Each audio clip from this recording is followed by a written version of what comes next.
que le feu rouge s'allumera. Cela voudra dire qu'il reste que dans les 5 secondes qui suivront, le vert suivra. Le départ se fait parfaitement à l'heure. Attention, dans 5 secondes de départ. Et c'est parti. Bon départ de Pironi de la piste. La piste en trombe qui n'arrive pas. Oh, le carambolage terrible. Dali, carambolage terrible. Les deux tirets sont en tout cas. Oh, un départ fou. Avec la meurtre qui se fait heurter encore. Je ne sais pas si la course sera en vue. Il y a Prost également dans le carambolage. Il y a Jarier, il y a Giacomelli sur l'Alpha numéro 23. Alors, y aura-t-il le drapeau rouge? J'essaye de regarder. Là, vous voyez que le camion cru va immédiatement évacuer la voiture. Pour l'instant, ça tête à coup. Pironi devant Jones, troisième Reutemann, quatrième Lafitte. Alors, un gros carambolage, 4 voitures en tout cas endommagées. Alors je vous avais dit que Sandevot était toujours très dangereux avec Jones qui s'était bien rapproché de Pironi.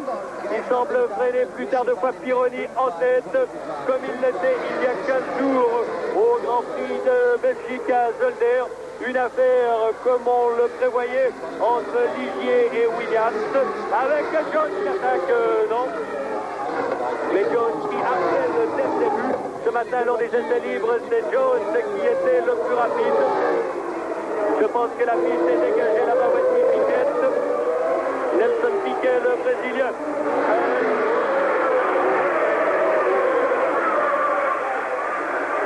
Avec Depailler qui est 5e. 6e Piquet.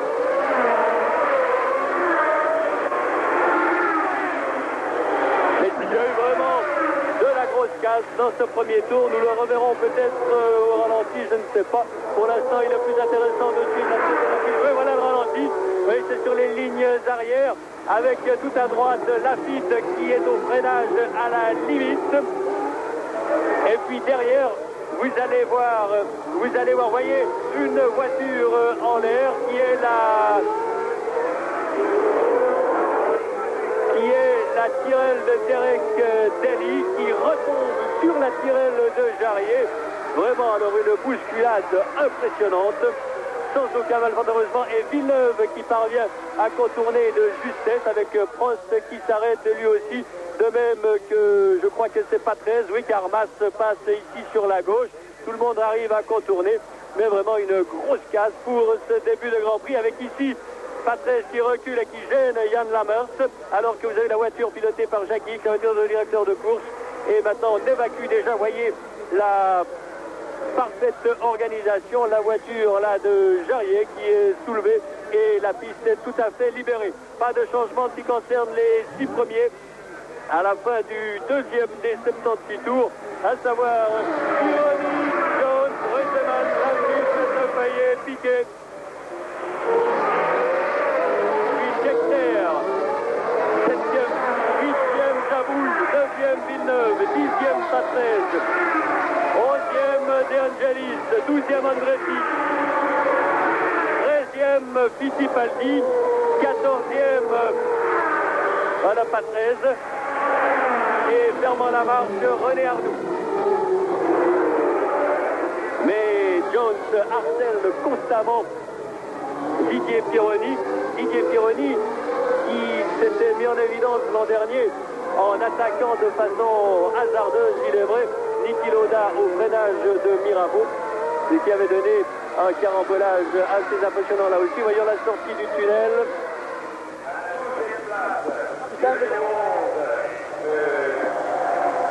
La chicane.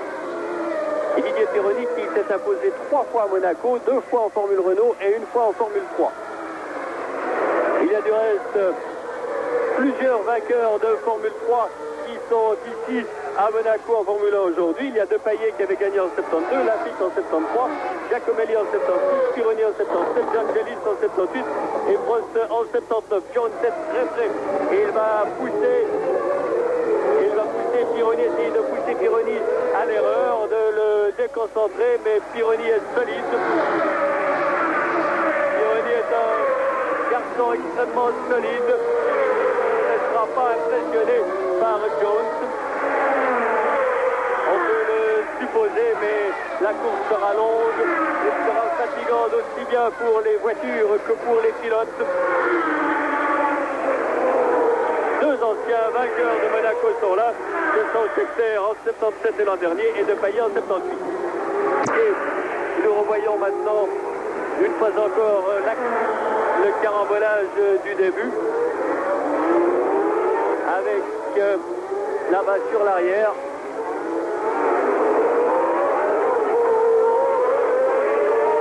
ce double rebondissement de Derek Daly, vraiment impressionnant.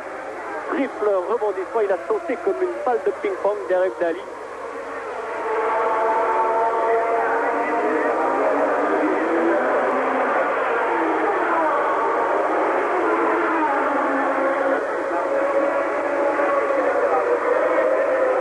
Vous voyez, Patrese a lui tout de suite enclenché sa marche arrière pour contourner l'obstacle et il a heurté la main. La marche que je n'ai pas vu passer depuis. On va faire un pointage. Les voitures vont maintenant repasser devant moi. Ronnie Jones, Reutemann Lafitte, De Pailler Piquet, Scheckter 7e, 8e Jabouille, 9e Villeneuve, 10e Mast.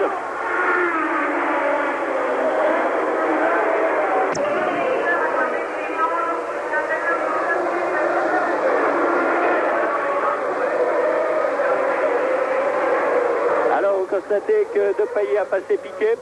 De Pailler occupe maintenant la 5e place. Ici la rascasse. On va peut-être attendre De Pailler, je ne sais pas. Voici De Pailler qui a passé Piquet au volant de l'Alpha. De Pailler qui était très heureux de la tenue de l'Alfa Romeo. Une voiture, cette Alpha qui va en s'améliorant, qui est encore un peu trop lourde, mais il y a un nouveau modèle, un nouveau modèle qui a été testé en particulier à Nogaro la semaine dernière. Une voiture qui sera moins lourde d'une dizaine de kilos et dont le moteur sera abaissé de 25 mm, nous dit-on. Ceci pour les amateurs de chiffres en matière de sport automobile et en matière technique automobile.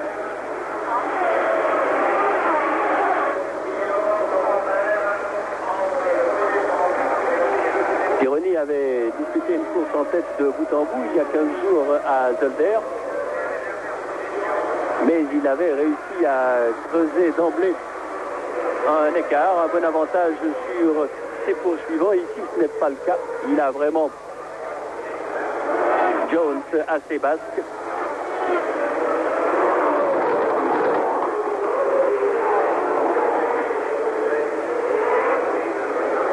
Et De Pailler va tenter de revenir maintenant sur la piste. Attention, l'attaque de Jones! Attaque de Jones! Non, c'est raté. Mais Jones va tenter de placer l'estocade. Il semble avoir une ressource supplémentaire, même si Pironi disait hier qu'il estimait que la Ligier avait un avantage mécanique sur la Williams. Et je vous dirais en particulier que les freins de la Ligier sont les freins des Mirage M30.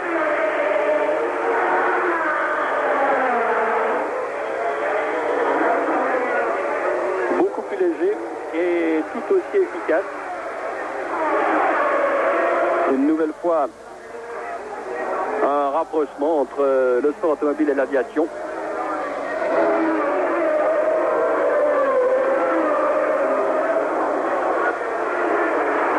Les problèmes sont souvent communs mais inversés. En sport automobile, vous êtes à 200 à l'heure et vous devez rester plaqué au sol en pesant 525 kg. 575 kg et en aviation, vous pesez 3 ou 4 tonnes, suivant les avions, et à 200 à l'heure, vous devez décoller. Alors, un beau travers de Lafitte.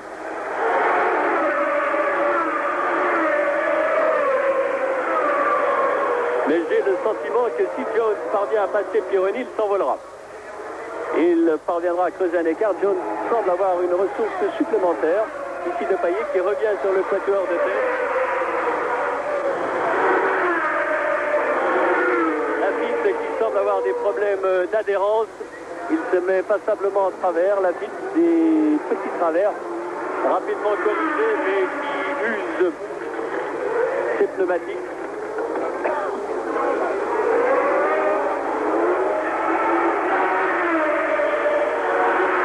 Lafitte est aussi près de Reutemann que Jones est près de Pironi.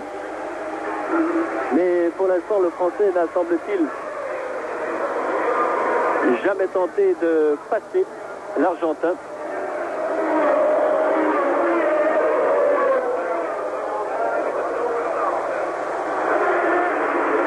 L'Argentin Carlos Reutemann qui partait sur la première ligne aujourd'hui. C'était la première fois depuis longtemps que Reutemann partait en première ligne, me semble-t-il. La dernière fois, c'était à Long Beach l'an dernier.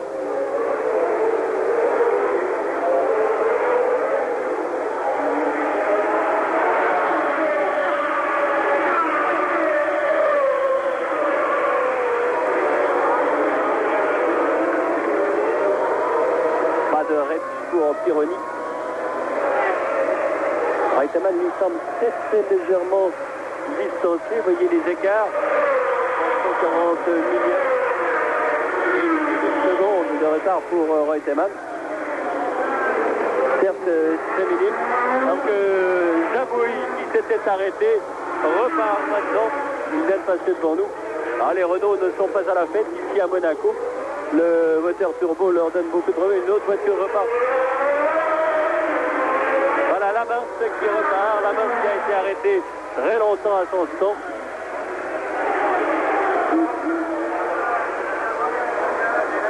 Et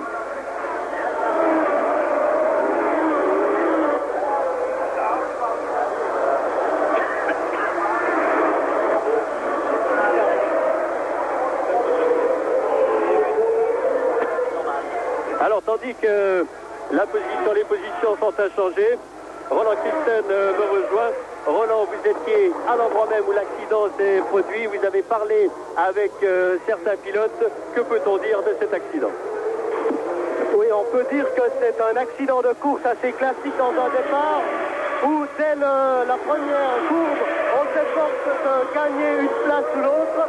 Et en l'occurrence, Daly a reconnu qu'il avait commis une erreur. Il l'a dit très honnêtement, ce qui est d'ailleurs assez rare en sport automobile. Il a dit « It's my fault, I've made a mistake ». Il a freiné trop tard, il a tenté de déborder un concurrent qui se trouvait devant lui.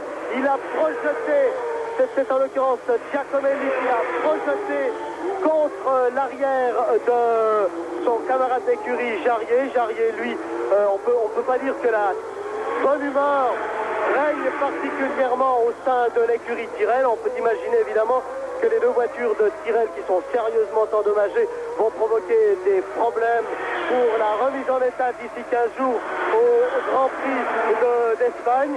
Mais Jarier dit c'est un accident de course. Je pense que Daly a effectivement commis une erreur. Daly est un très bon pilote, il est jeune, il manque peut-être encore un peu de discipline. C'est dommage, nous avions quelques chances de marquer des points ici dans le cadre du championnat du monde. Eh bien, tant pis, notre course aura duré 200 mètres. Cela fait partie du jeu, mais bien sûr, on est très déçus dans le camp de Tyrrell. Et il en va de même aussi chez McLaren, où la voiture de Prost a aussi été mise hors d'usage, ainsi que chez Alfa Romeo, où Giacomelli a aussitôt été éliminé. Mais en l'occurrence, il faut aussi remarquer une chose, c'est la rapidité, la dextérité de l'intervention du service de sécurité de l'organisation monégasque qui, en l'espace de 2 tours, avait complètement déblayé la piste.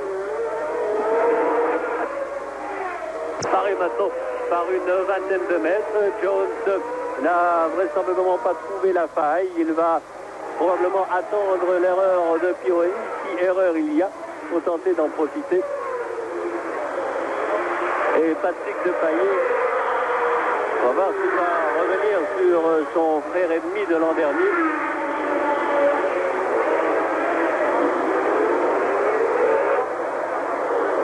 Et évidemment, il n'y a plus de Tyrrell, il n'y a plus de McLaren. Encore qu'il n'y avait qu'une McLaren, Watson ne s'était pas qualifié.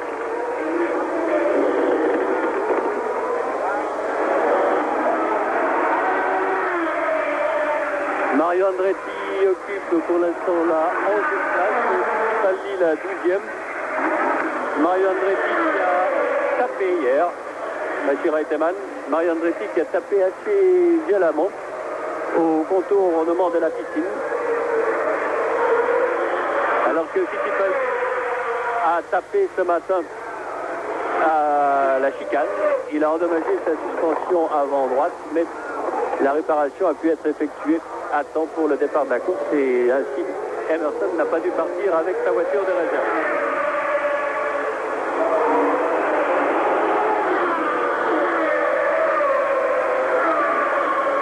À la sortie de Sainte-Dévote de Pironi est vraiment spectaculaire, à la limite à quelques centimètres de la glissière de sécurité.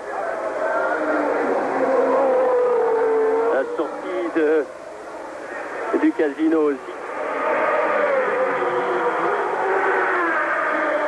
En ce qui concerne les Ferrari, nous avons Villeneuve qui est 7e maintenant et Scheckter qui est relégué au 9e rang. Les écarts, 21 centièmes et 4 secondes 78 de retard pour Reutemann. Scheckter qui n'est pas trop content de sa Ferrari. Chez Ferrari, on a bien essayé une voiture à empattement plus court, mais cela n'a pas permis à Scheckter de partir mieux qu'en avant-dernière ligne.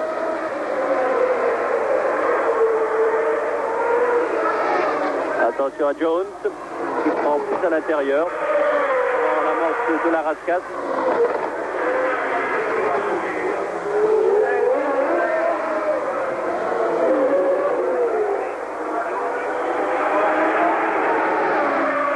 Et ce sont les deux Renault qui ferment la marche. Jones qui les deux Renault ferment la marche, celle de Arnoux en 14e position à 49 secondes. Et Jabouille est 15e à un tour. Il y a 15 voitures en course encore. Celle de la Marche qui a eu des problèmes d'alimentation. C'est attardé. On doit avoir 5 tours de retard.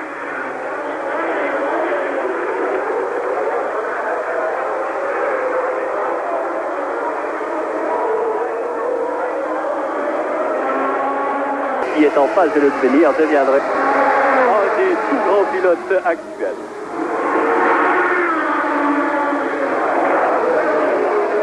Sans compter l'option qu'il prendrait sur le championnat du monde, dont il prendrait aussi la tête. On n'y est pas encore. Pour l'instant, je vous donne le classement après 14 tours, c'est-à-dire que la course sera encore très très longue. Pironi est en tête devant. 3e Reutemann, 4e Lafitte, 5e Depailler, 6e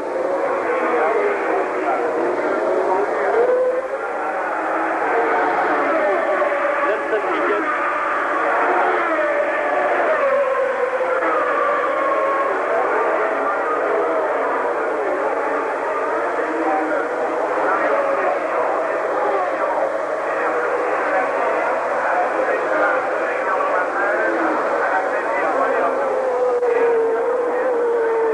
Il y a vraiment un trou énorme après les 6 premiers. Le 7e est Villeneuve, très attardé. 8e Mas, 9e De Angelis.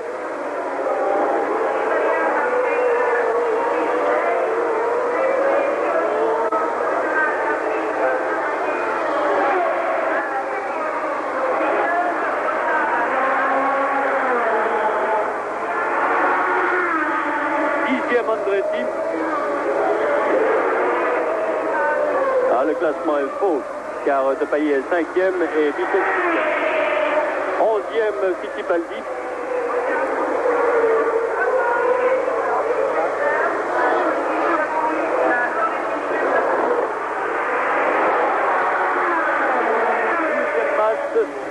Pas 13, pardon, 13e Arnoux, 14e Scheckter,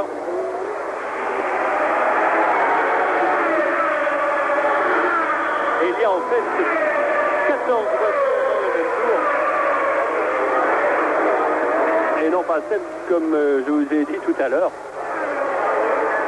Il est vrai que 7 ce serait tout de même un peu faux après une vingtaine de tours.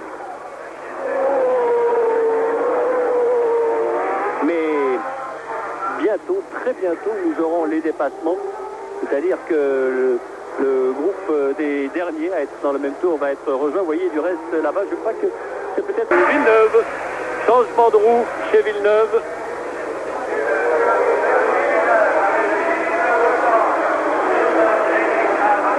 Changement de roue pour la Ferrari de Villeneuve qui occupait la 7e position.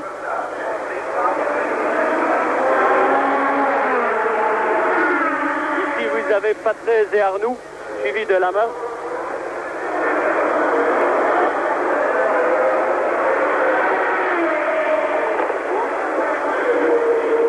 Ainsi René Arnoux, c'est la Renault numéro 16, le leader du championnat du monde actuel. Puis Scheckter.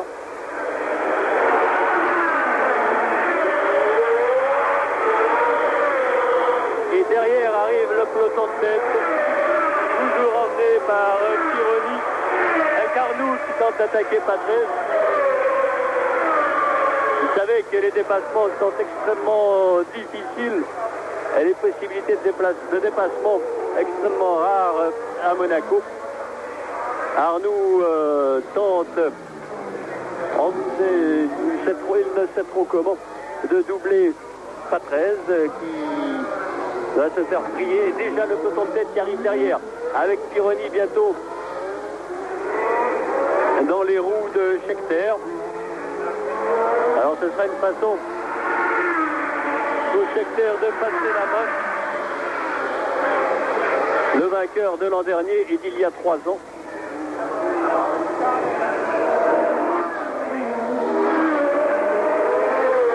Et voici Pironi à la chicane.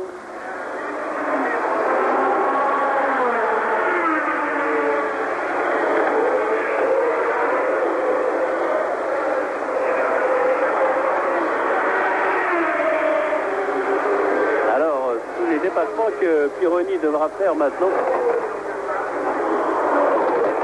vont sans doute être une possibilité supplémentaire, avoir une possibilité jaune d'éventuelle hésitation.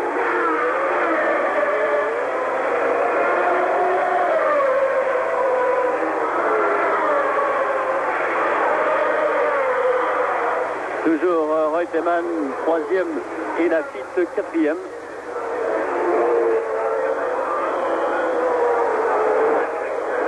Et cette fois, Pironi et Jones passent Scheckter sans problème.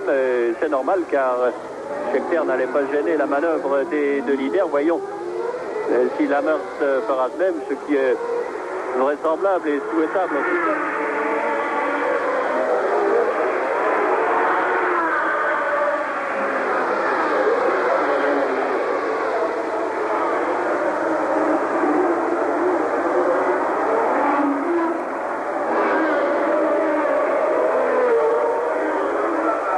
Le duo de tête arrive maintenant sur les roues.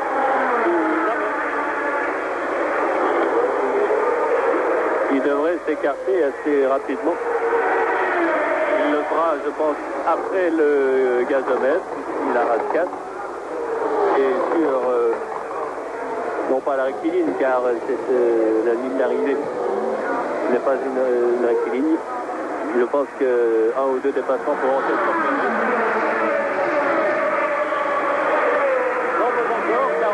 Il y a une centaine de mètres. Vous voyez que vous avez vu que Pironi se bat beaucoup avec son volant, avec sa direction.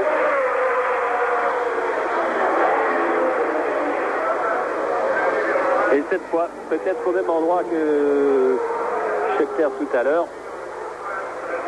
Voilà qu'il attaque. Et Pironi a passé la Merce, mais pas Jones. Et alors bravo la Merce. Remarquable la façon dont la Merce, regardez, laisse passer tout le monde, mais dans le coup il laisse passer Scheckter aussi, qui lui reprend une place. Alors il n'avait pas prévu le coup. Et maintenant c'est Arnoux qui est passé par les deux leaders. Et puis ensuite ce sera pas 13.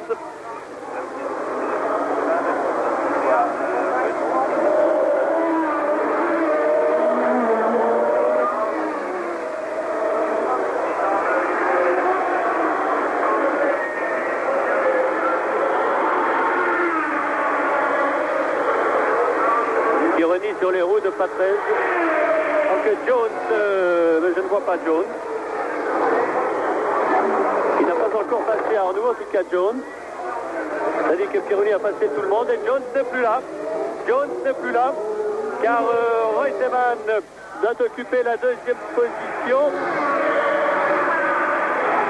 Oui, Jones n'est plus là, on le voit. Pironi a le meilleur tour et déjà le record du tour. Alors on va voir où Jones s'est arrêté. On ne sait pas si c'est une touchette ou quoi. Toujours est-il que Reutemann, que vous avez dans l'image, est maintenant deuxième. Et Laffite troisième.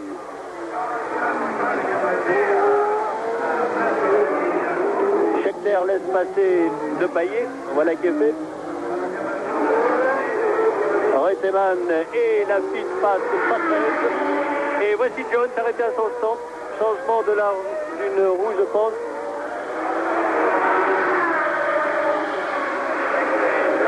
Non, c'est fini pour Alan Jones. Abandon pour une raison que nous ignorons, mais que nous saurons bientôt, je pense. Et bravo à Alan Jones qui nous a animé avec Pironi ce début de course. Pironi va respirer un peu maintenant. Et pour Jones, un abandon qui n'est sans doute pas le dernier de cette épreuve.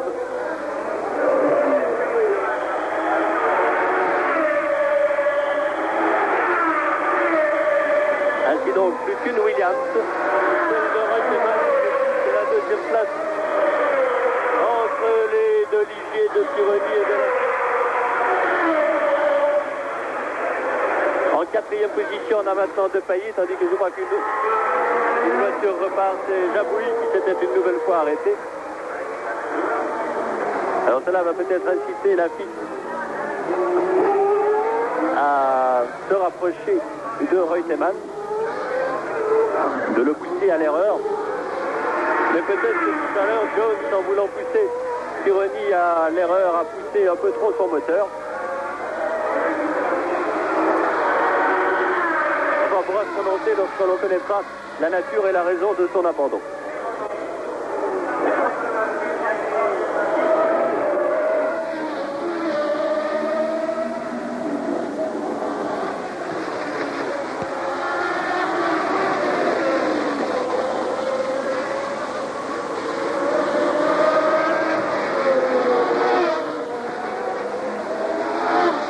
Et un moteur qui fume.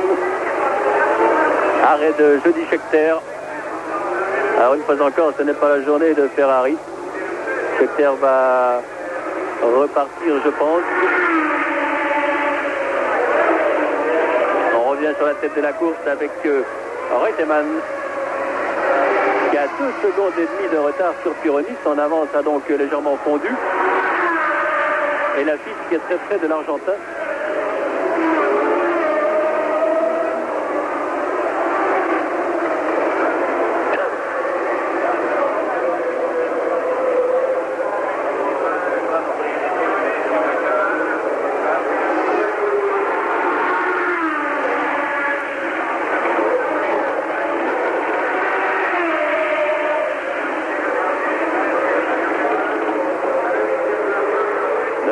peut-être que le...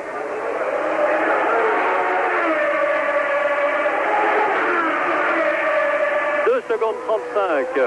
Donc les écarts sont assez stabilisés. Je voulais vous dire que Clay Regazzoni a donné hier son tiercé par téléphone à un confrère et que le tiercé de Clay était victoire de Reutemann, deuxième de Payet, troisième Lafitte. Un tiercé qui est encore tout à fait possible.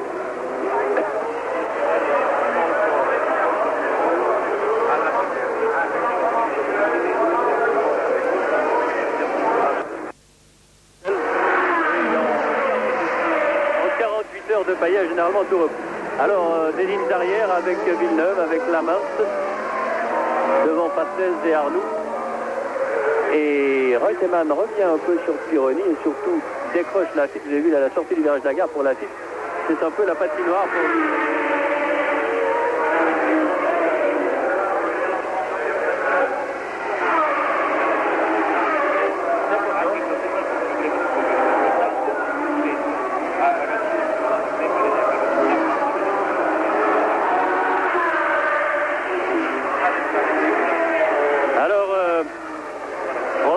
M'a rejoint. Roland, vous êtes au courant de la raison de l'abandon de Jones?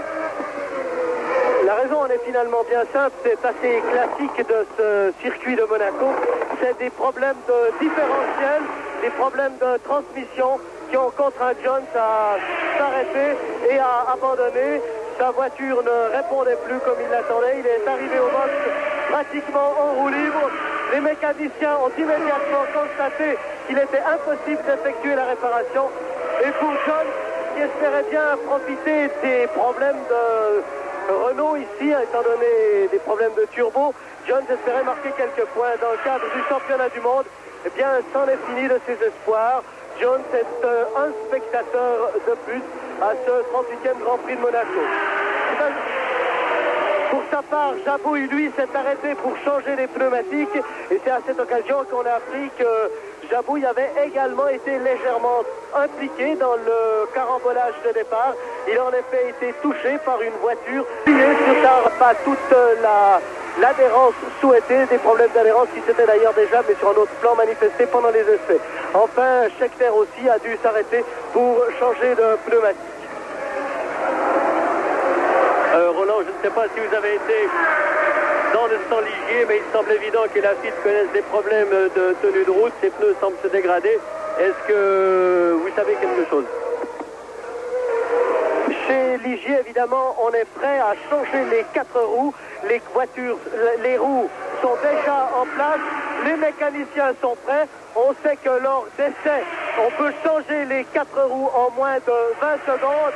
Alors, tout est prêt, mais pour l'instant, on ne semble pas voir de signe de la part de Lafitte. En tout cas, quoi qu'il arrive, on est prêt chez Ligier et on espère, pourquoi pas, finalement le doubler. En tout cas, le moral est au beau fixe. Bien sûr, il y a Guy Ligier avec sa tronche de bulldog dans les stands, ses grosses rides, mais on sait que Ligier est un pessimiste par nature et que tout au fond de lui-même, je crois franchement qu'on peut dire, il y croit. Merci Roland et à tout à l'heure. On revient à la course pour vous donner le classement. Le classement après 32 tours. Classement échangé avec Pironi en tête devant Reutemann, 3e Lafitte, 4e de Payet, 5e Piquet. Piquet qu'on n'a pas beaucoup vu mais qui occupe la 5e place avec une action de Villeneuve qui essaye de passer Arnoux. 6e De Angelis, 7e Mas, 8e Andretti et 9e Fittipaldi. En ce qui concerne les autres, tous les autres concurrents sont doublés, donc 9 pilotes dans le même tour encore.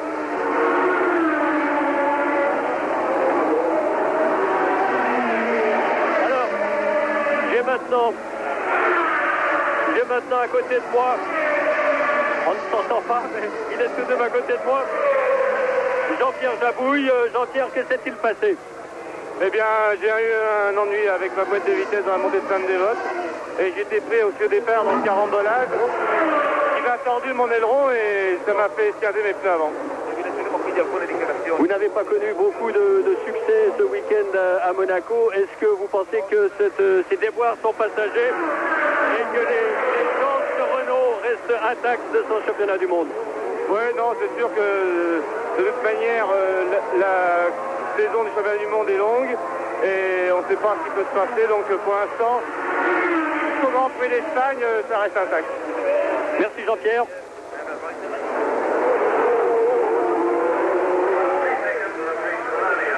Jean-Pierre Jabouille, qui était un des grands malchanceux de ce début de championnat du monde. Il était en tête à 2 reprises après avoir occupé la pole position au Brésil et en Afrique du Sud, et a 2 fois été trahi, une fois par sa mécanique, par son turbo, et une fois par une crevaison, devant les 2 fois laisser la victoire à René Arnoux. Alors nous recevons encore des informations. Giacomelli a déclaré après le carambolage du départ qu'il a vu, et il a vu son élimination, il a déclaré: j'ai senti un choc très dur derrière moi et j'ai vu soudain la voiture de Dali me passer par-dessus. Il est décidément dommage que chaque Grand Prix, quelqu'un fasse une erreur. Jarier lui a déclaré: Giacomelli m'a heurté et poussé de l'arrière. Quant à Prost, sur la McLaren, il n'a lui rien vu, sinon la voiture de Dali qui lui passait par-dessus. C'était un spectacle assez impressionnant.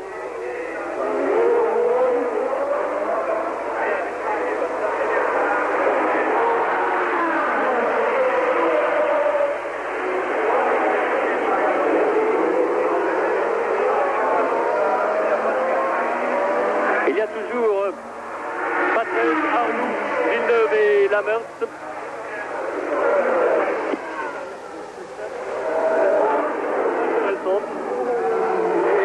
Avec Villeneuve qui attaque Arnoux, qui essaye de le passer. Il l'a essayé, il a tenté la chose tout à l'heure ici même au Mirabeau. Et qu'il est très près, Villeneuve est très près de René Arnoux. Tandis qu'en tête, il n'y a aucun changement. Pironi, Reutemann, Lafitte, Depailler, Piquet, De Angeli.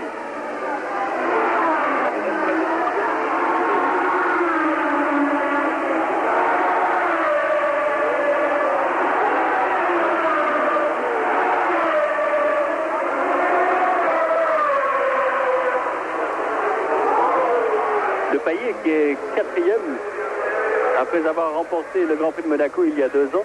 Patrick Depailler qui il y a une année, justement après le Grand Prix de Monaco, avait connu un terrible accident en aile delta, au cours duquel il s'était très vilainement brisé les 2 jambes.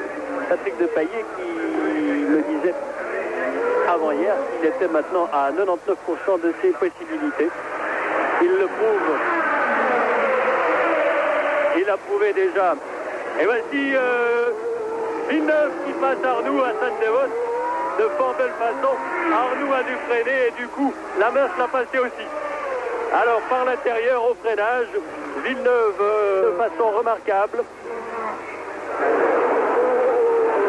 Un peu tangente il est vrai, mais on ne peut pas doubler à Monaco sans prendre de risques et sans en faire prendre à celui que l'on veut doubler. Alors maintenant le duel Villeneuve-Patrese ne sera pas triste non plus. Et on sait gré au réalisateur français Henri Carrier de nous montrer ses luttes à l'arrière. À l'avant, il ne se passe rien pour l'instant. Et en bout, Villeneuve va attaquer, tout de même pas à la chicane.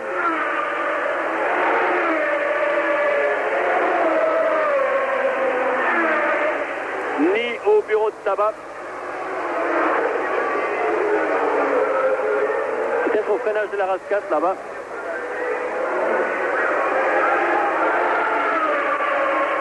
Ah, il se porte à sa hauteur pour la rascasse, il n'y parvient pas. Ah, Patrese n'est pas facile.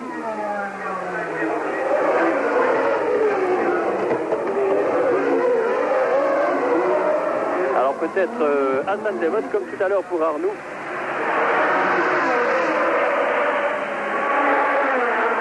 Non, pas cette fois. Alors Villeneuve fait un spectacle de qualité.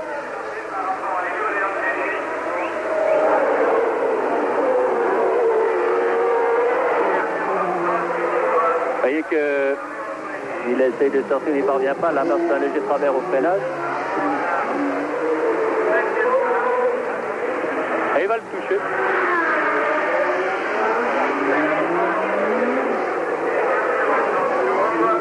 Ah, le petit Canadien Gilles Villeneuve, déchaîné selon son habitude.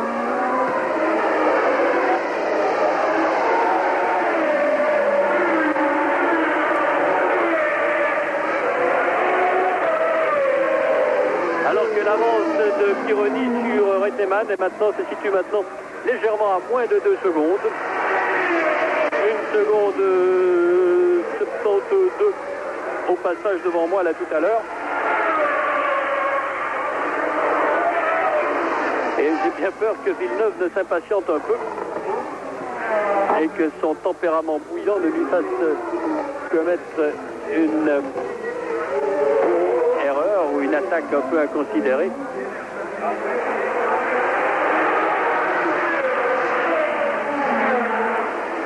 Voilà. Alors, Patrese a dû se faire prier. Mais Villeneuve, qui est déchaîné et dont la voiture semble beaucoup plus performante en ce moment que la Arrows de Patrese. On revient sur Pironi. Pironi, alors que nous approchons, je pense, de la mi-course. 39 tours. 39 tours. Sur les 70. On vient donc de passer la mi-course. Et le classement, vous le voyez, Pironi, Reutemann, Lafitte, Depailler, Piquet, De Angelis. Voici Mario Andretti. Mario Andretti, qui dimanche prochain participera aux 500 mètres d'Indianapolis, pour lesquels il s'est qualifié en première ligne, Mario Andretti. Cela va lui changer de ses prestations en Formule 1 cette saison.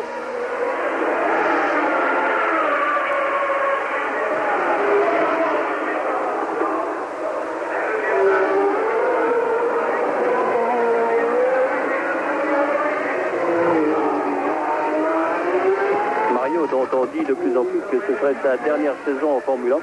Il est vrai qu'Andretti a plus de 40 ans.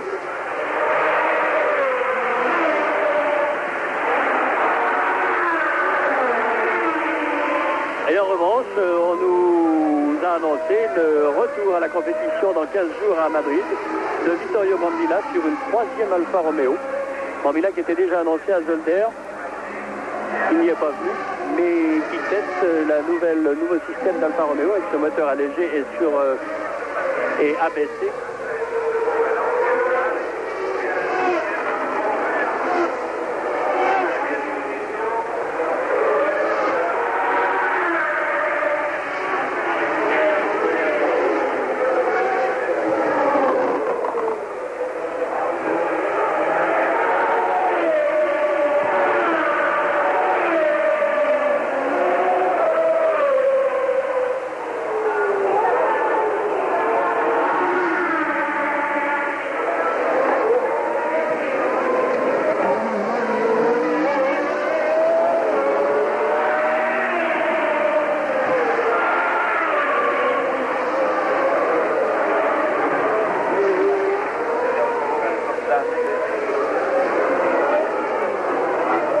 Fittipaldi est un tour, il y a maintenant 7 voitures dans le même tour encore. Fittipaldi est 9e, derrière Andretti qui est 8e, alors que c'est Jochen Mass qui occupe la 7e place.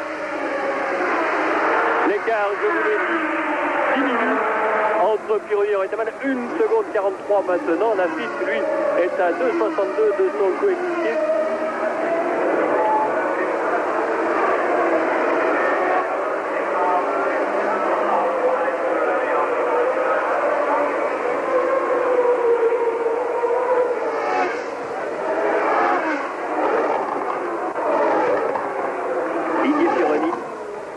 Alors il y a un mois, Pironi n'avait jamais mené une course du championnat du monde.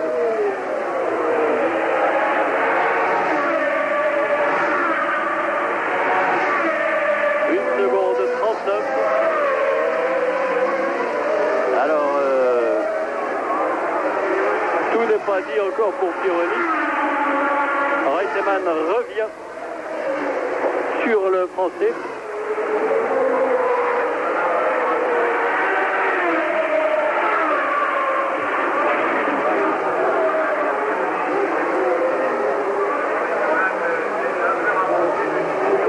Il revient même très fort sur lui et l'écart sera bientôt de moins d'une seconde.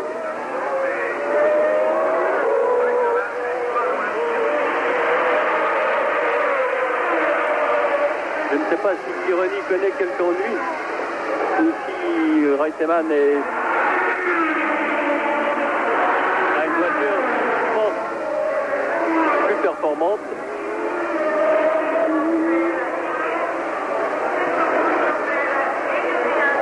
Nous est-il que l'on va chiffrer l'écart au prochain passage, mais que, à mon avis, il reste une toute petite seconde d'avantage pour Pironi sur Reutemann que voilà.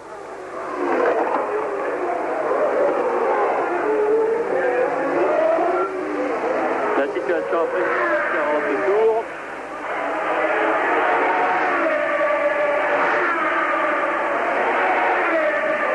Dans l'écart était stabilisé au passage sur la ligne d'arrivée. 1 seconde 30 environ.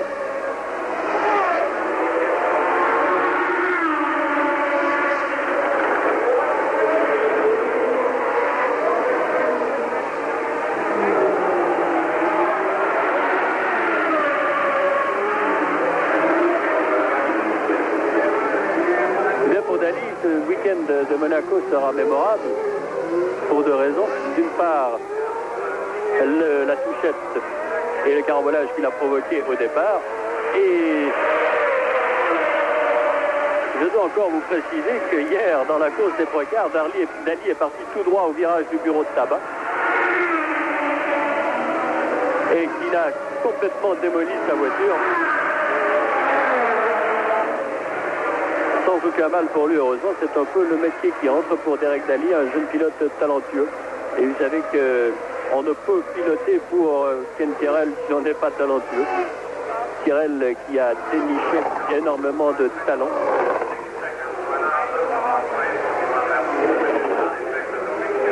Alors que Pironi va bientôt prendre un tour à Jochen Mass qui est devant lui.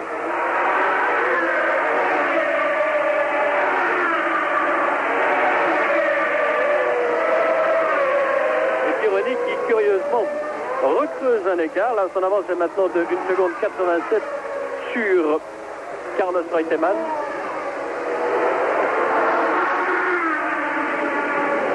Alors, Mass doit le laisser passer. Voilà, il lui fait signe. Bien joué le Mass.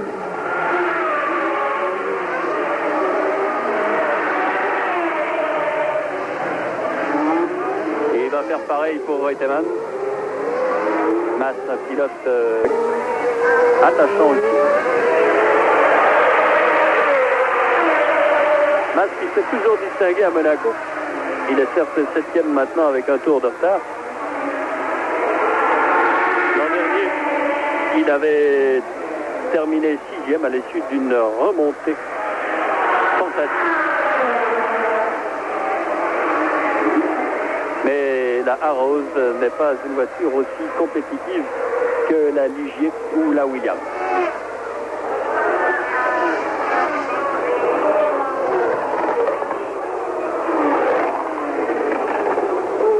Voilà, on laisse passer Reutemann maintenant. Et puis ce sera la piste. Mais Pironi a dû en profiter. Ah oui. Pironi en a profité pour prendre de large et son avance est à nouveau de 3 secondes 31.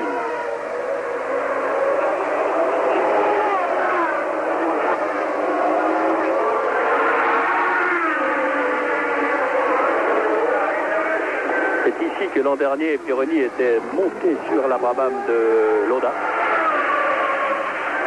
Vous voyez qu'il a fait le trou au gré du dépassement de Jochen Mass, qui va maintenant laisser passer la piste. Puis de Payet qui s'est bien rapproché lui aussi. Oh. Quelques millimètres.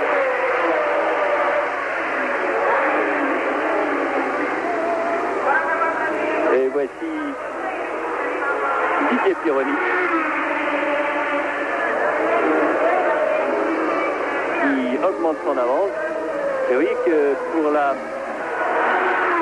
deuxième place, pour la première non plus, mais pour la deuxième place, les positions sont très serrées entre Reutemann, Lafitte et Depailler. Depailler qui s'est à nouveau sensiblement rapproché de la Ligier numéro 26.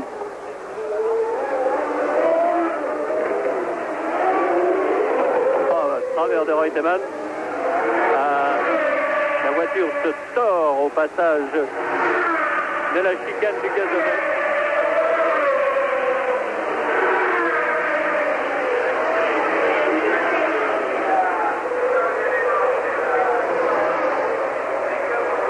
Reutemann, dont le meilleur rang est une 3e place en Belgique il y a 15 jours. À part ça, il avait terminé 5e en Afrique du Sud, ce qui lui vaut un total de 6 points.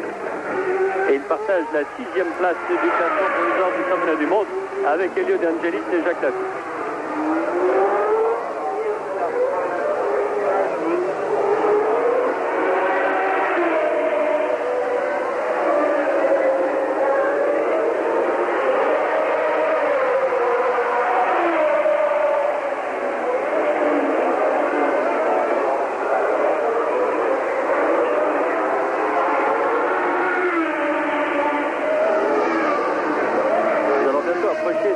De la course.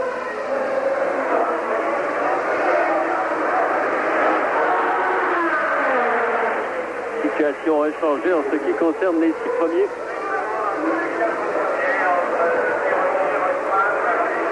Et la 6e place de De Angelis n'est pas du tout menacée par Mas, puisque le peloton de tête n'est pas encore revenu sur le jeune Italien Elio De Angelis.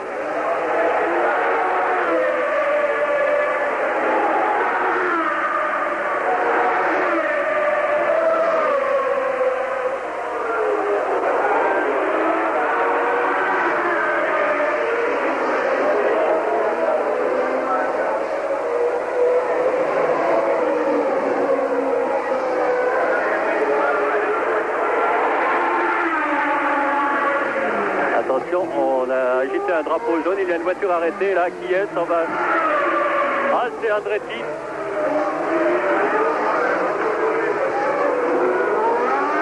Qui est en difficulté, je pense que c'est Andretti ou c'est De Angelis. C'est une lotus en tout cas.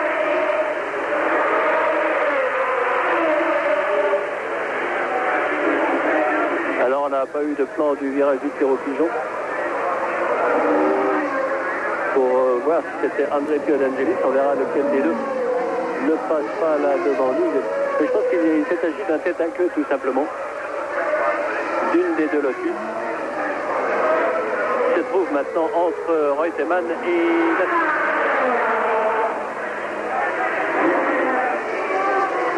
Ouais, c'est De Angelis.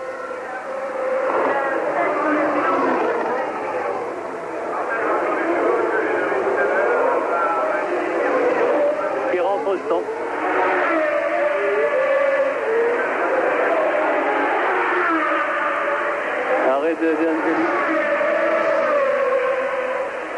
Il a dû toucher avec sa roue avant gauche, peut-être.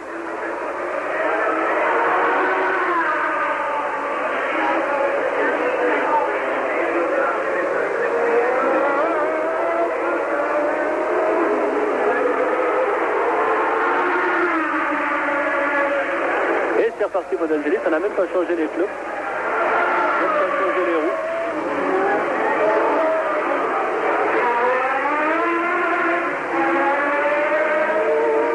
Maintenant, si De Angelis a sauvé sa 6e place.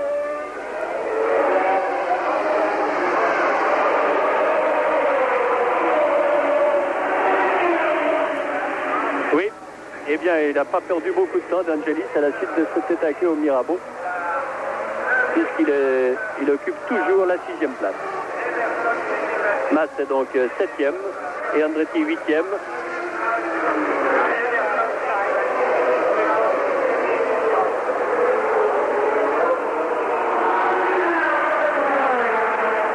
Ah non, alors on n'est pas d'accord au niveau du tour par tour. On va voir maintenant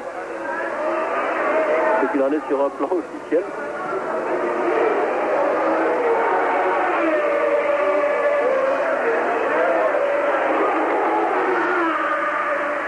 cas, si l'on termine les 4 premiers, il n'y a aucun changement.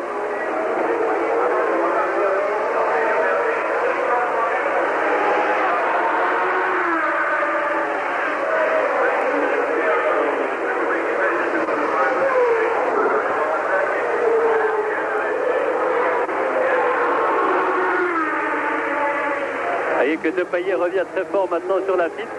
Va-t-il tenter de défoncer? Qui alors mène une... Oui, alors Mas, effectivement, Mas a ravi à De Angelis la 6e place. 5 voitures dans le même tour encore. À la suite du tête à queue de l'Italien.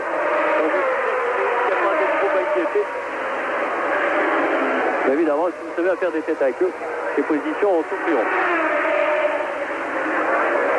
Le duel pour la 3e place maintenant entre Lafitte et Depailler. Alors c'est peut-être pas pour tout de suite, mais tout de même. Patrick Depailler est revenu très fort.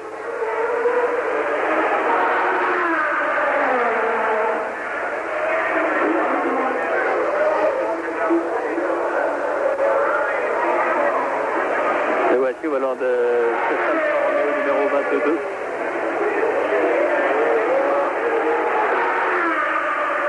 Une voiture qui est encore un peu lourde et dont il faudra très bientôt se méfier. Alors il est sur les roues de Lafitte maintenant, Depailler, les deux coéquipiers de l'an dernier.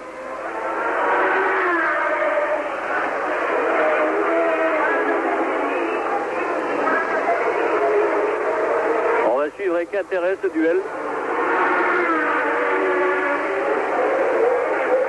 En glissade de Depailler à la sortie du boulot.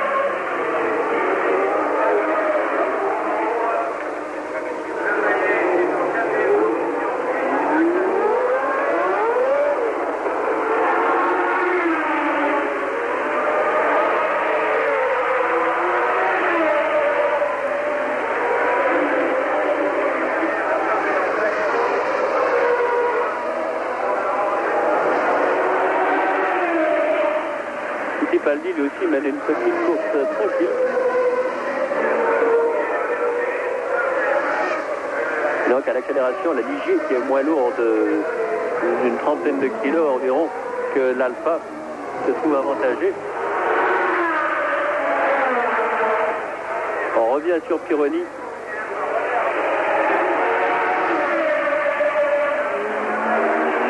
Dont l'avance est énorme maintenant sur Reutemann. 6 secondes 42 d'avance pour Pironi. Reutemann ne se bat plus. Peut-être connaît-il des ennuis ou alors a-t-il décidé qu'il n'était plus possible ou pas possible de revenir sur le Français.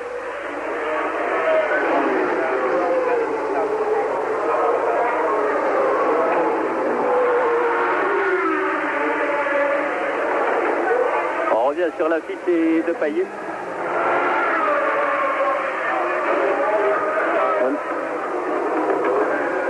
Alors que je vois des parapluies qui s'ouvrent et des capuchons qui...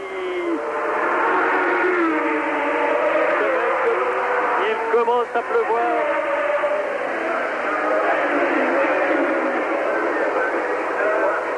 Oh, une petite pluie très fine pour l'instant, mais qui va rendre la piste encore plus glissante qu'elle n'est. Depailler, lui, harcèle Lafitte maintenant.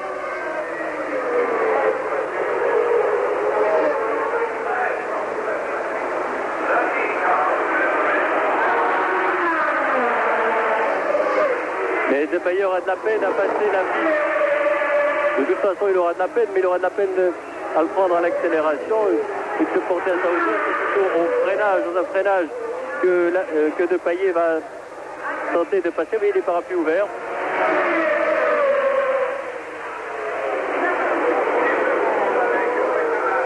Va-t-on vers un changement de pneumatique pour tout le monde? Il est trop tôt pour le dire.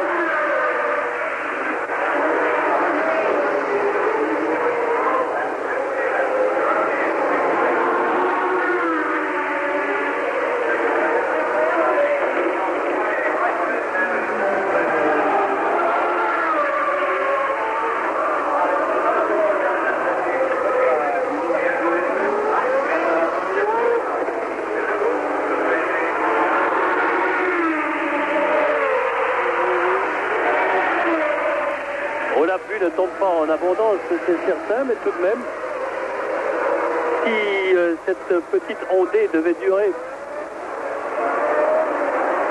plusieurs minutes, il y a force à parier que la piste serait suffisamment mouillée pour obliger les pilotes à s'arrêter.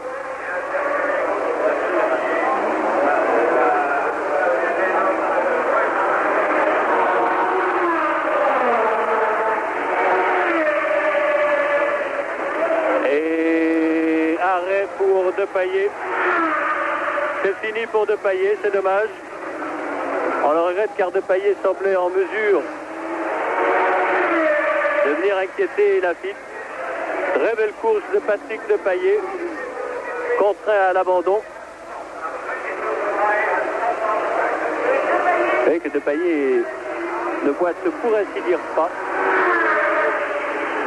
au dépit des terribles fractures qui étaient les siennes qu'il avait subies l'an dernier.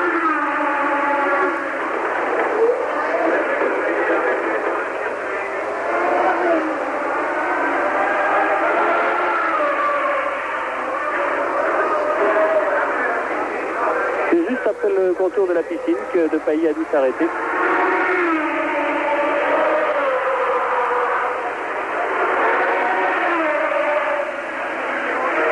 Cette petite pluie semble sécher maintenant, semble s'arrêter maintenant.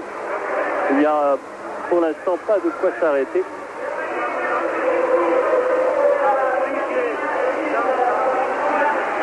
Pironi sur Ligier, il va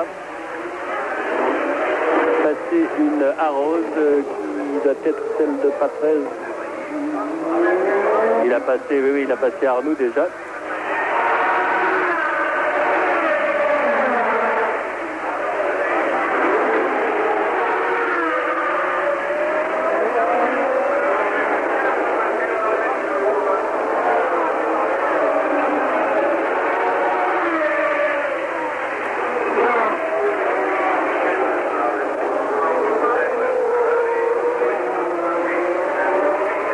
Patrese laisse passer.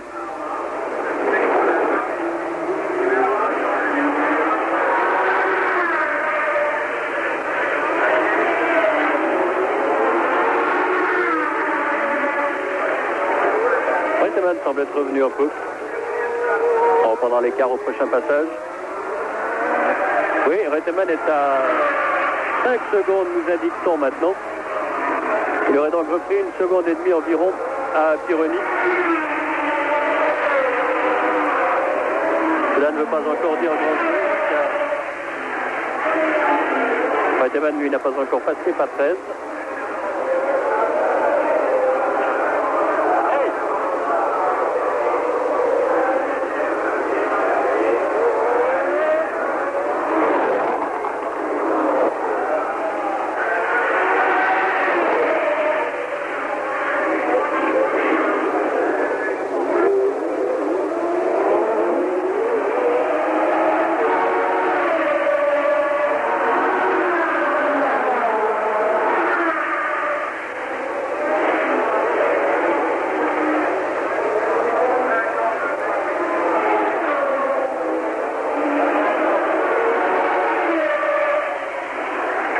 Encore 22 tours à parcourir maintenant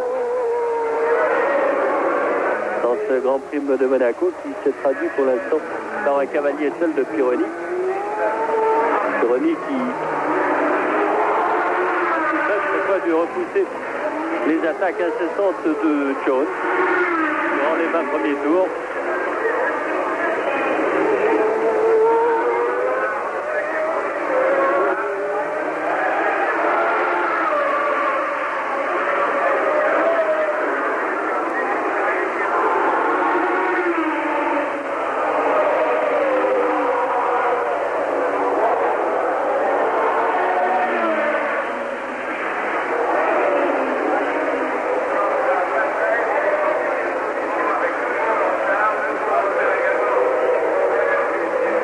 Pironi devait gagner, alors que là-bas Reutemann est gêné par Patrese et Arnoux. Si Pironi devrait gagner, ce serait la première victoire d'une voiture française dans le Grand Prix de Monaco depuis la victoire de Varzi en 1933 sur une Bugatti. Bugatti qui avait gagné les 3 premières éditions du Grand Prix de Monaco en 29, 30 et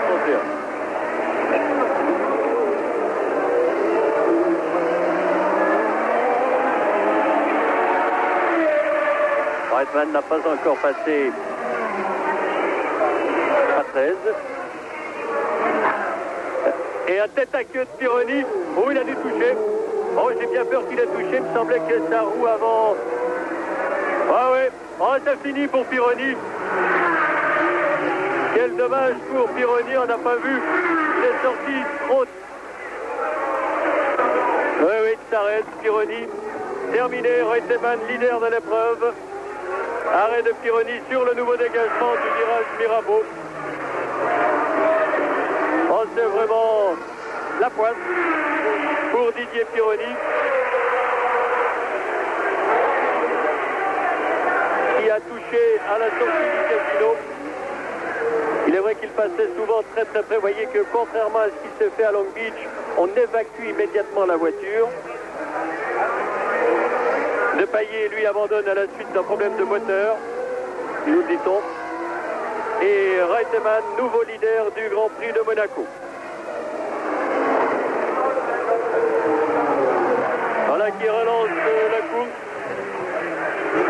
On salue là aussi la belle course de Didier Pironi. Il n'aura pas tenu la distance. On ne sait pas si c'est un problème humain ou un problème de voiture, une crevaison ou un éclatement de pneus. Toujours est-il qu'au 54e tour, Reutemann a pris la tête.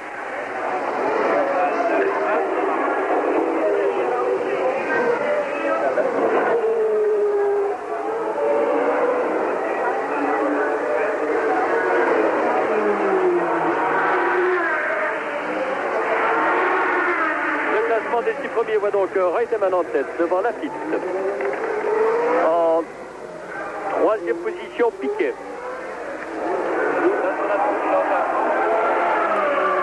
Et arrêt de René Arnoux.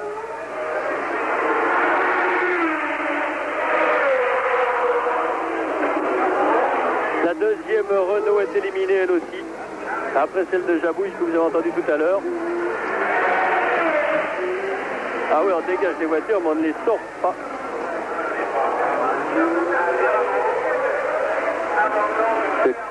Ce que l'on peut regretter, si d'aventure une voiture devait perdre ses freins au freinage de Mirabeau, comme ce fut le cas pour Regazzoni à Long Beach, eh bien, il y aurait 2 voitures là en bout d'échappatoire.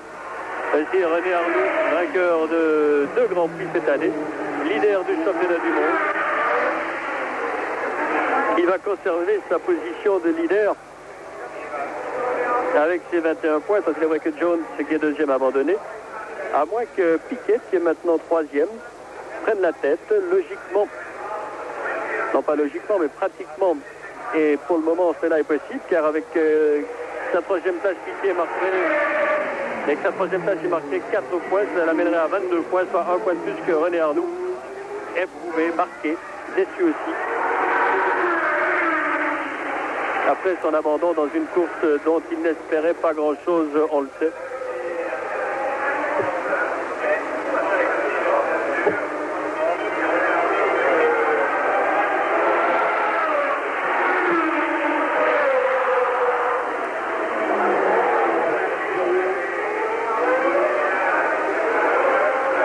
Et que les pilotes, les commissaires essayent de convaincre Arnoux de ne pas rester là. Au virage Mirabeau. L'autre lui demande ce qui s'est passé. On le saura peut-être avant la fin de l'épreuve. Le classement, Reutemann que j'ai dans l'image en tête. Ainsi Fittipaldi qui va être passé par Reutemann. 2e Lafitte. 3e Piquet. 4e Mats. 5e Andretti. 6e De Angelis.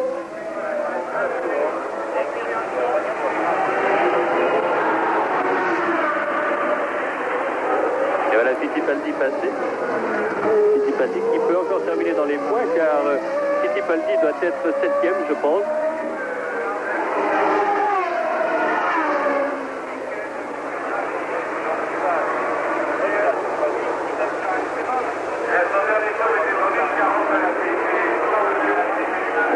Lafitte qui passe maintenant.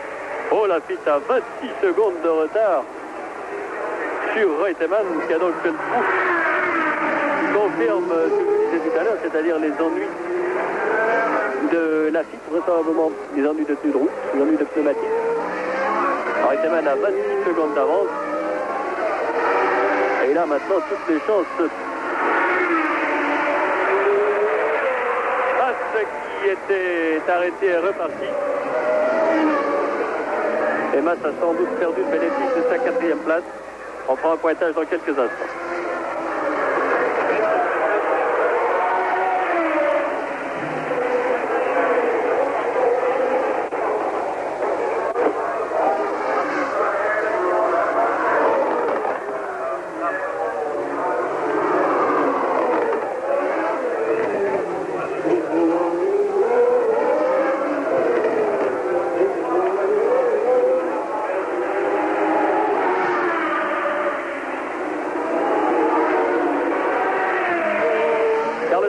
Vous avez maintenant dans l'image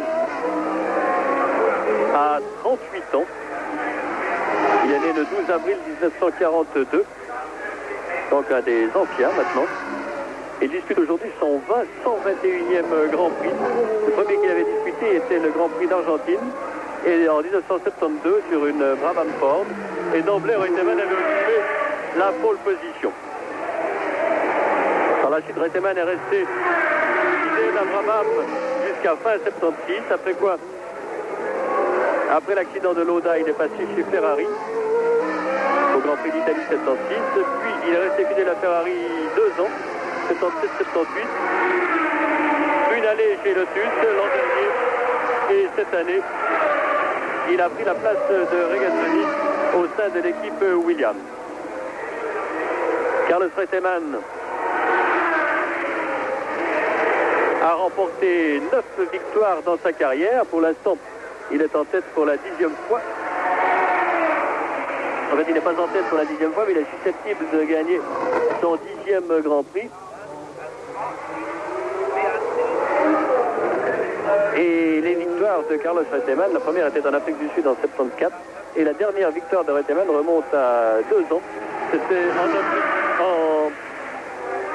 aux États-Unis, côte Est, où il avait gagné en 1978. Reutemann est maintenant premier devant la Andretti, 4e Mass, 5e Andretti, 6e De Angelis. Mais je pense que Mass, qui s'est arrêté, a dû perdre du temps.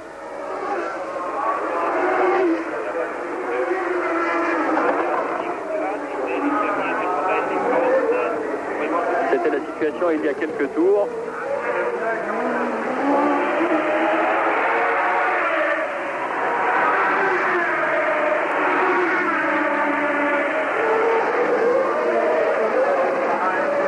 Mario Andretti dans l'image, en léger contre-braquage à la sortie de San Devot.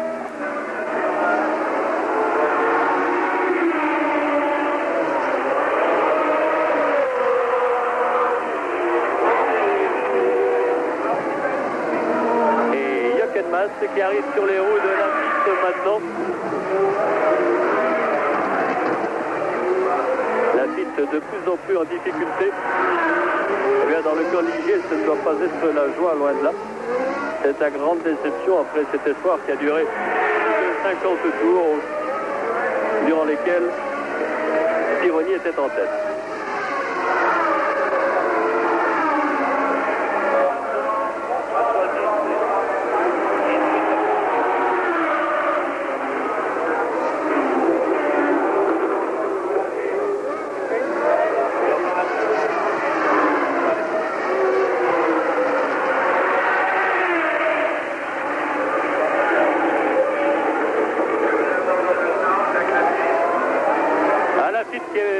La part Mass. Mass a passé Lafitte, mais il doit avoir un tour de retard sur lui. Encore 10 voitures en course. 10 voitures sur les 20 du départ sont encore en course.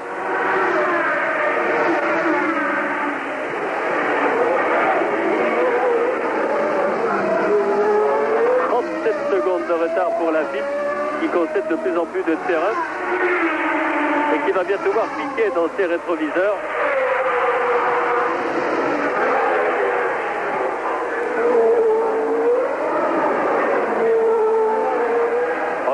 c'est encore assez loin encore.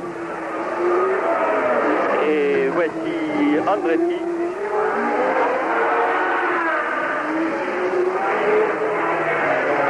Matt est 4e, on nous le confirme.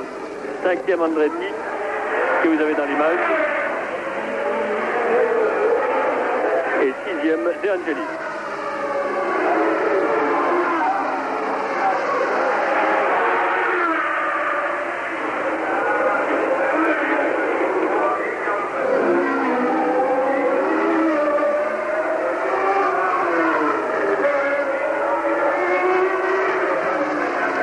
La Merckx.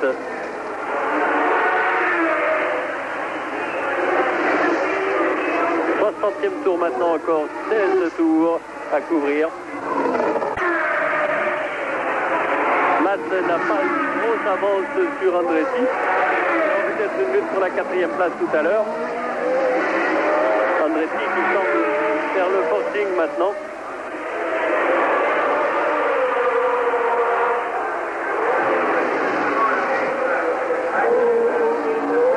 Vous voyez que Andretti attaque tant et plus. Andretti qui est sorti hier à la chicane, enfin qui a touché l'oreille au passage de la piscine.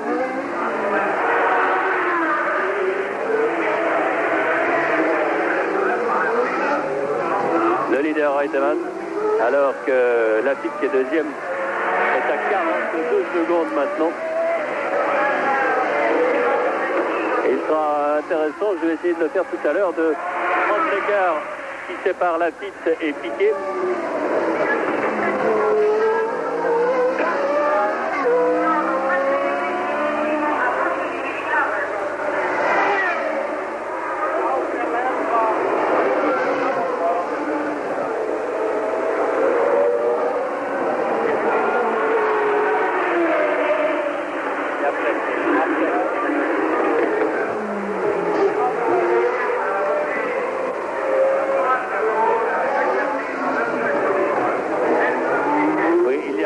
À peu près 20 secondes entre Lafitte et Piquet, on va le chiffrer exactement, mais on nous informe que Piquet a repris 3 secondes en un tour à Lafitte.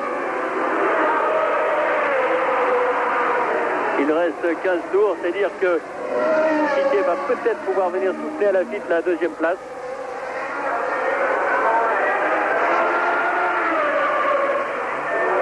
19 secondes maintenant d'avance pour Lafitte sur Piquet, qui est troisième.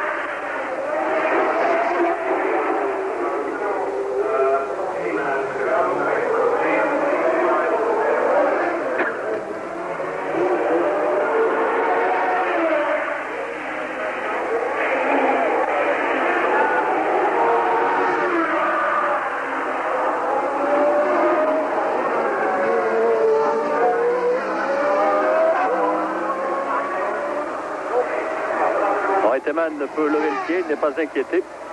Et il ne risque pas de l'être, en tout cas pas par Lafitte, qui est plus inquiet de conserver sa deuxième place que de revenir sur Reutemann.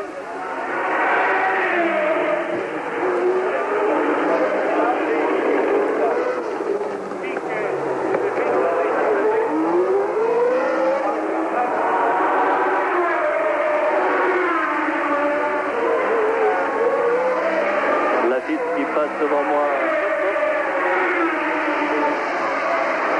Lafitte qui va être attaqué par De Angelis.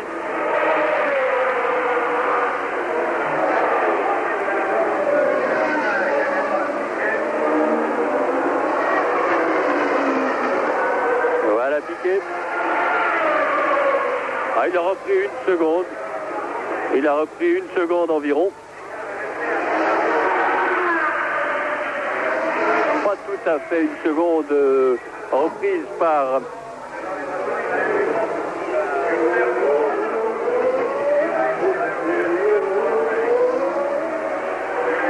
alors la situation, voyons là au-delà de la 6e place, les 6 premiers vous le savez, Reutemann, Lafitte, Piquet, Matt, Andretti et De Angelis. Le 7e est Villeneuve qui est toujours là, le 8e Fittipaldi, le 9e Patrese et le 10e Lammers très attardé. Encore 12 tours à couvrir.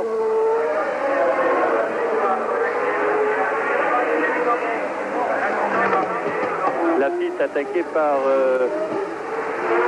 De Angelis dans quelques instants. Voilà. Mais De Angelis a un tour de retard sur la piste.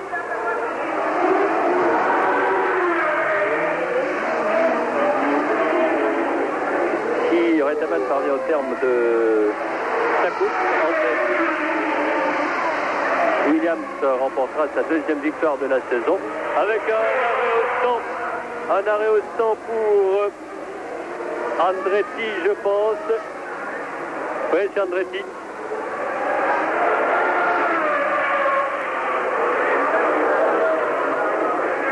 Andretti est arrêté. Andretti qui occupait la 5e place.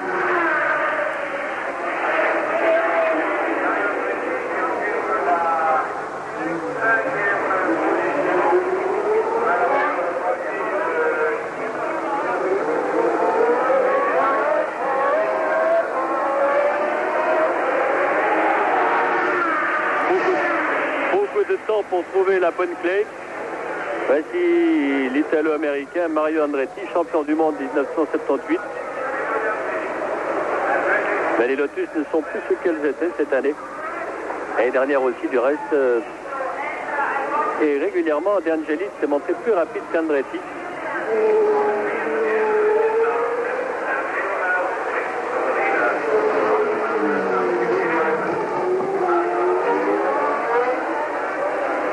Reitemann qui a doublé la main. Alors qu'il y a un problème à l'arrière de la voiture de... Il y a un nouveau geste de...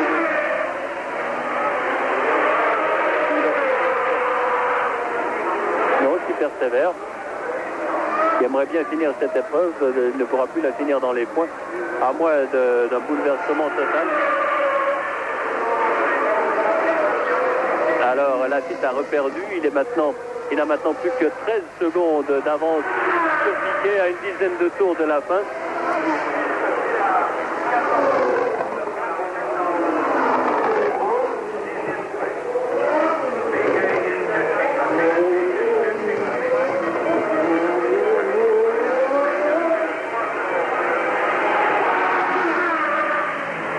Et Andretti est reparti. Mais il a concédé un tour en tout cas. Et du coup, Matt est 4e, De Angelis 5e. Enfin, Matt reste 4e, De Angelis passe 5e et Villeneuve entre dans les points. Il est maintenant 6e. Et Fittipaldi 7e. Fittipaldi qui avait terminé 3e à Long Beach, il faut le rappeler. Vous voyez Lafitte maintenant. Grande difficulté là-dessus.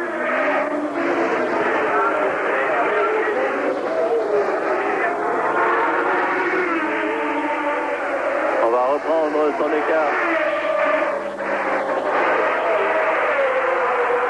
On va reprendre l'écart de Lafitte sur Piquet. Alors voilà Piquet qui arrive. 13 secondes, une arrière perdue. Il y a des tours où il perd tout à coup 3 secondes, sans doubler. Un problème qui doit donc revenir de temps en temps. C'est un problème de pneumatique. Vous savez qu'il y a parfois comme des vagues qui se créent sur les pneus avec le mouvement, avec la chaleur. Et cela peut provoquer comme une sensation, un sentiment de roulement à billes qui passe et qui revient. Lafitte l'avait connu particulièrement l'an dernier en Belgique.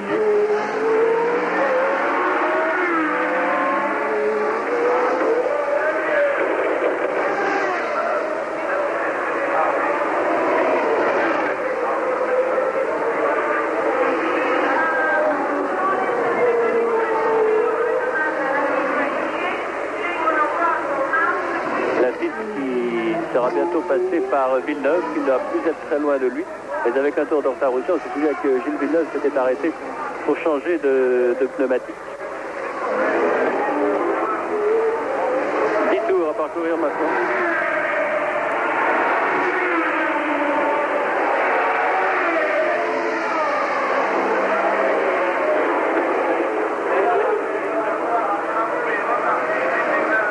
Ah bah oui, il semblait que Villeneuve devait passer très près de Lafitte. Et on nous apprend qu'il a pris l'échappatoire à Mirabeau, il a freiné trop tard et qu'il est reparti. Et l'écart est stabilisé après ce nouveau tour entre Lafitte et Piquet.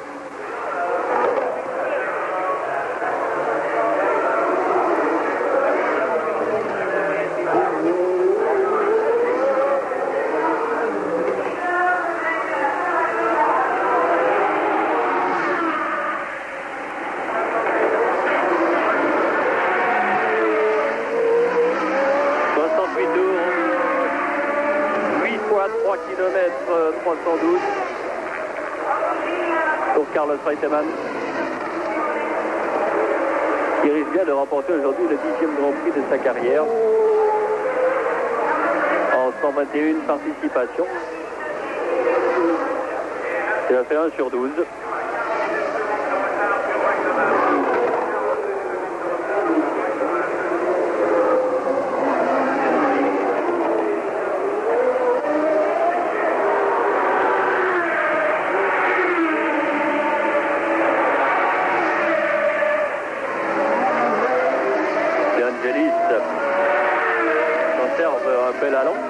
Après, en dépit de la fatigue, après une course tout de même très longue.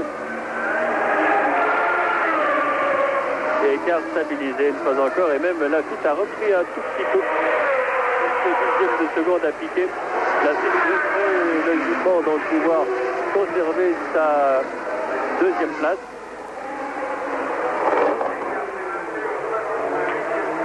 Ce qui lui permettrait de passer Patrese au classement du championnat, de revenir à 12 points alors que Peroni en a 17. C'est-à-dire que rien n'est dit, on a beaucoup parlé d'un changement de hiérarchie au sein de l'équipe Ligier, avec en particulier Peroni qui deviendrait premier pilote. Il se remet à pleuvoir un peu ici, mais cela ne sera pas beaucoup plus grave que tout à l'heure. Eh bien, il n'y a pas de changement de hiérarchie. Et voici Patrick Depailler qui s'en va après une très belle course jusqu'à ce qu'il ait été trahi par son moteur.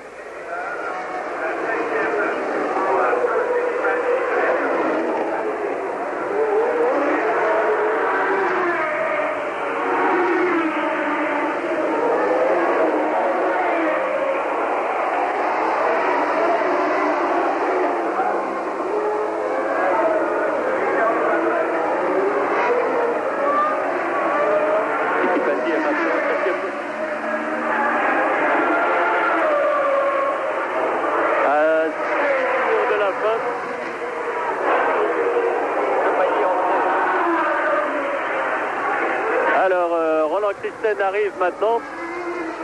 Roland, vous avez du nouveau à nous communiquer, je pense. Oui, j'ai vu un homme en colère au bord de la piste, un homme qui s'appelle René Arnoux. Son commentaire à cause de son abandon, Patrese est un fou. C'est lui qui l'a dit, il en prend toute la responsabilité de ces paroles-là. Pourquoi? Parce que à Mirabeau, alors qu'il venait de doubler Patrese, et on sait que c'est un homme qui prend assez fréquemment des risques, a semble-t-il commis un écart en voulant revenir à tout prix sur le pilote de la Renault Turbo. Les deux voitures se sont légèrement heurtées. Résultat, René Arnoux est parti taper la glissière, très avant ouvert, c'était l'abandon. Patrese, on sait que lui a pu regagner les boxes, qu'il a dû faire changer une roue avant gauche et qu'ensuite il a pu reprendre la piste. Qu'en est-il de Pironi? Pironi, lui, n'a pas regagné les stands. Il a aussi heurté la glissière vers la descente du casino. Selon Arnoux, qui a vu la voiture, il pourrait s'agir d'une défaillance mécanique, mais c'est pas certain. Non, Roland, nous l'avons vu à la télévision. Il y a eu une touchette de Arnoux qui, à la hauteur du casino, a dû toucher le rail.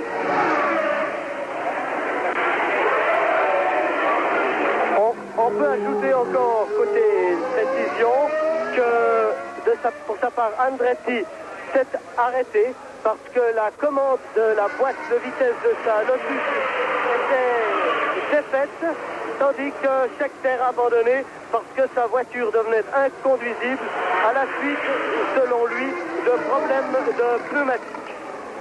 Voilà pour l'essentiel des incidents qui ont émaillé cette course, des incidents qui ont été nombreux et divers, mais ça c'est un peu une habitude ici sur ce circuit très éprouvant pour les mécaniques et pour les pilotes qu'est celui de Monaco.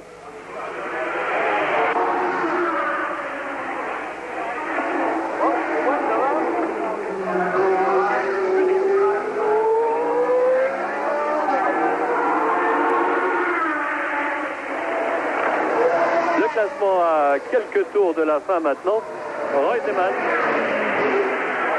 deuxième Lafitte, troisième Piquet, quatrième Jochen-Mass, cinquième De Angelis, sixième Villeneuve et septième Fittipaldi. Dans ce Grand Prix de Monaco, vous voyez que la pluie maintenant a inondé la piste. Je ne sais pas si nous aurons des arrêts au temps pour changement de pneus, si la course va être interrompue. On ne peut rien dire, toujours est-il que les voitures tournent beaucoup plus lentement. Et il va se passer quelque chose. J'essaye de chercher des yeux Charles Deutsch, qui est le directeur de course.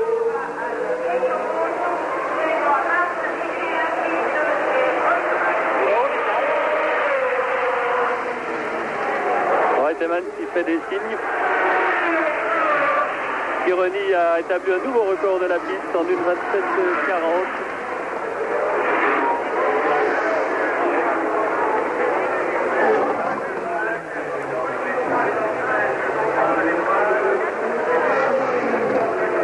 Pas question de s'arrêter ce tour pour Reutemann. Non, la piste n'est pas suffisamment détrempée pour justifier un changement de pneu. Les voitures ne soulèvent pas encore de gerbes d'eau derrière elles, mais vous le voyez, la piste est bien mouillée tout de même. Et il a relevé sa visière plus d'une fois, Reutemann. Il lève sa visière et la rebaisse. C'est des questions de buée pour Reutemann. Problème de buée pour Reutemann.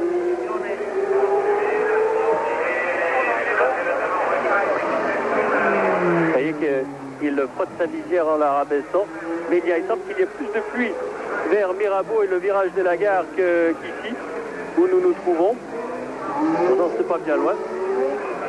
Mais Reutemann ne prend plus aucun risque maintenant.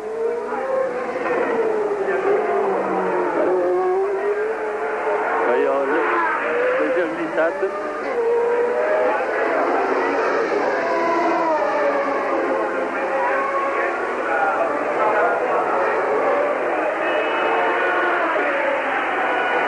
Beaucoup plus tôt. Et puis toujours ce problème de visière.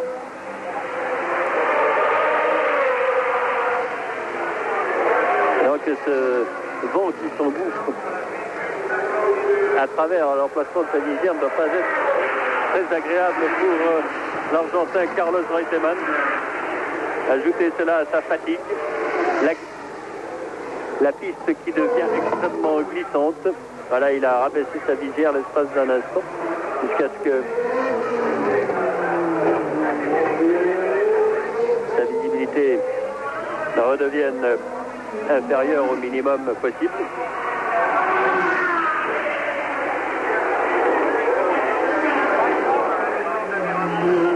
Ça a l'air d'aller un peu mieux. Et les écarts.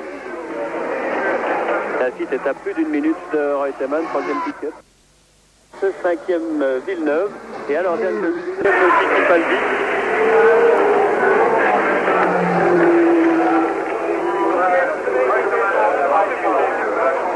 Emerson Fittipaldi est sixième pour l'instant. Encore 3 tours à ce régime pour Carlos Reutemann. Et pour Lafitte et pour les autres. Ça doit être extrêmement pénible pour les pilotes. Ils passent tout de même relativement vite. Certes, généralement, ils passent devant nous à la hauteur de la ligne d'arrivée à 240 ou 250. Ici, la vitesse est bien réduite. Elle aurait vu peut-être de 50 km/h. La piste a fait un grand signe en passant ici devant, vient d'arriver. Peut-être voulait-il demander au directeur de course d'interrompre celle-ci. Un signe difficile à interpréter à cette vitesse.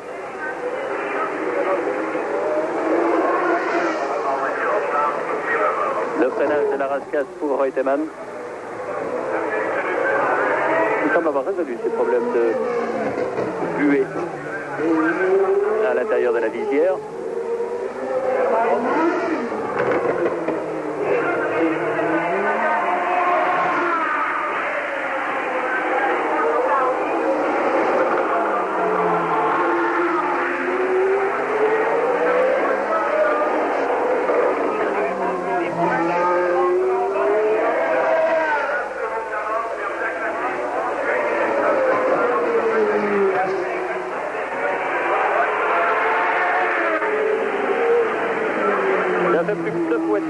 Après l'abandon de De Angelis. Et 2 tours pour Reutemann qui a à nouveau relevé sa visière. Laffite maintenant, 2 tours, vous le voyez.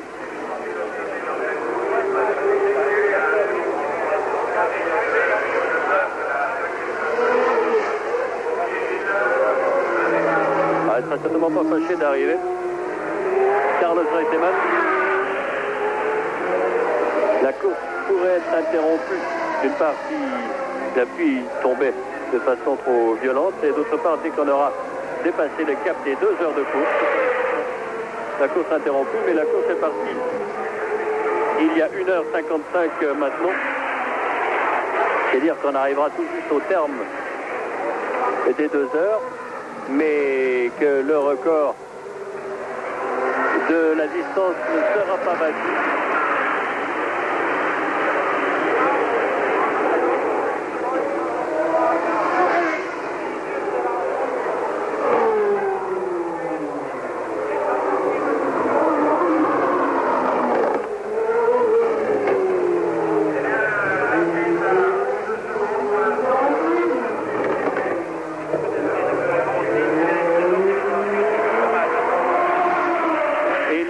De course, vous le voyez, signale un tour encore à Reutemann, qui est donc entré dans son 76e et dernier tour.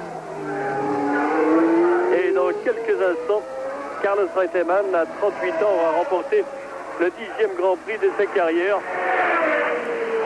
ici à Monaco, où il précédera vraisemblablement Jacques Laffite.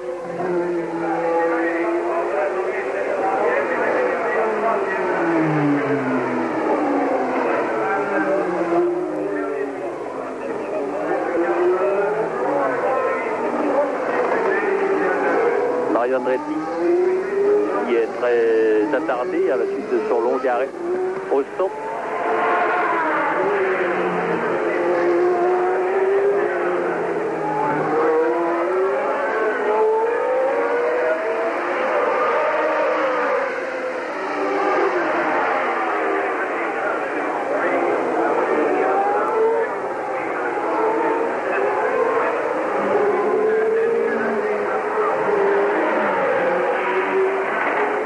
Incessamment à la fin d'une course éprouvante, harassante pour les 9 pilotes qui sont encore dans le coup.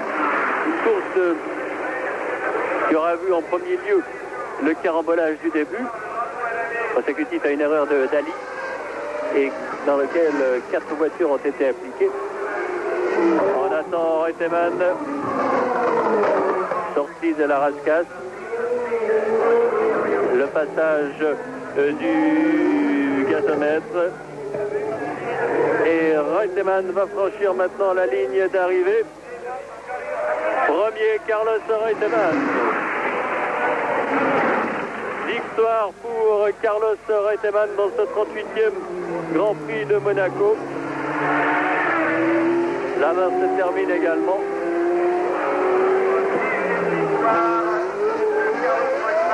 La main qui ne sera peut-être pas classée car il est très tard, très attardé. Les drapeaux agités par les commissaires de piste au passage du vainqueur. Carlos Reutemann qui n'avait plus gagné depuis une année et demie, aucune victoire l'an dernier sur le Lotus. Et maintenant, on disait de Carlos Reutemann qu'il était un peu en bout de carrière, en fin de carrière, qu'il n'était plus motivé, qu'il ne se battait plus. On constate que cela n'est pas vrai, car ici à Monaco, que ce soit durant les essais sous la pluie,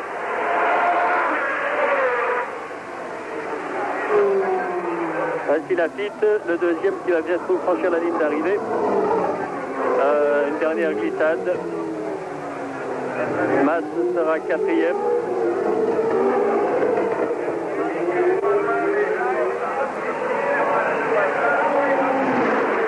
Et Lafitte, deuxième, voilà qui est fait. Troisième Piquet qui vient de passer la ligne d'arrivée maintenant.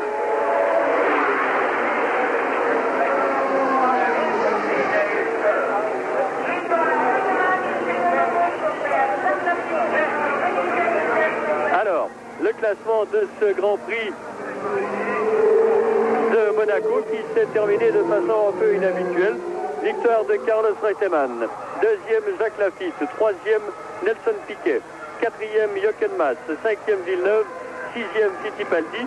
Septième, Andretti. Huitième, Patrese. Et neuvième, vraisemblablement, Lammers.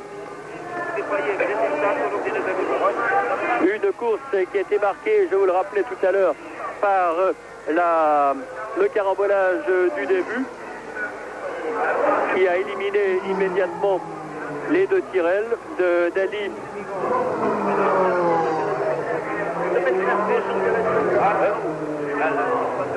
Qui a éliminé également la McLaren de Prost et l'Alpha de Giacomelli. Et puis ensuite il y a eu un long cavalier seul de Pironi, harcelé tout d'abord par Jones. Ce dernier a dû abandonner après une vingtaine de tours.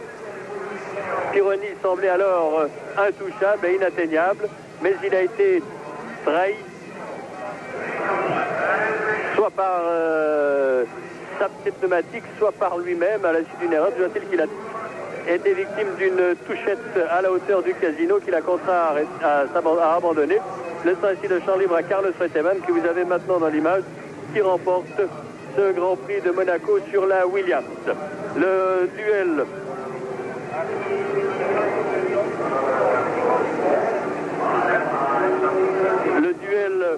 Williams-Ligier a donc tourné à l'avantage de Williams. Et ici, Reutemann félicité par son épouse Mimicha.